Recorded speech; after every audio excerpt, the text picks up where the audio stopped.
Салам достор, сиздер менен Арген Артур. Мага көп адамдар суроо беришет, маркетинг планды кимдер окуш керек депчи.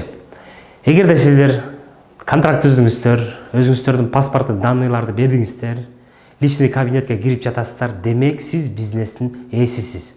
Бизнестин ээси болгондон кийин ар бир адам бизнести колго алыш керек. Эч ким сиздер үчүн бир нерсени окуп жасап берүү кажет эмес. Бирок үйрөнгүчө спонсоруңуздар жардам берет да.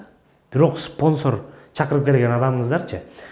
Бирок ар дайым эле ал окуп бербеш керек да. Ал окуган сайын ал өзүнүн бизнеси эле өсөт, Качан сиз маркерди кармап окуйсуз, сиздин бизнес кетет да. Менин тренерлерим деле мага ушуну айтышкан.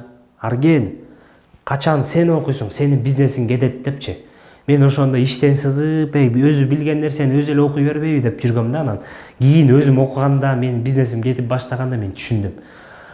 Менин бизнесим кетет турбайбы депчи. Анысы кандай дароо эле ушул бизнести колго алыңыздар, маркетинг планды окуп баштаңыздар. Маркетинг план бул биздин, мындайча айтканда, кетмен десек болот да, же биздин курал. Ушул маркетинг план менен биз көп акчаларды тапсак болот да. Маркетинг план эч өзгөрүлбөйт, башында кандай болсо, аягында деле ошондой болот. Ошондуктан сиздер ушуну эле кайталап атып эле, бул бизнесте ошондой да, кайталап атып эле ушул бизнести оп-оңой эле жасай аласыздар да.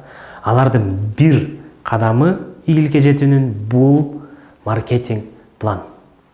Сак саламатта калыңыздар, барлык партнерлорго жөнөтүңүздөр жана комментарий калтырганды унутпаңыздар. Бизде жума сайын 5 суроого жооп рубрикасы болот. Андыктан комментарийдеги суроолорго мен видео аркылуу жооп берип турам. Сак саламатта калыңыздар.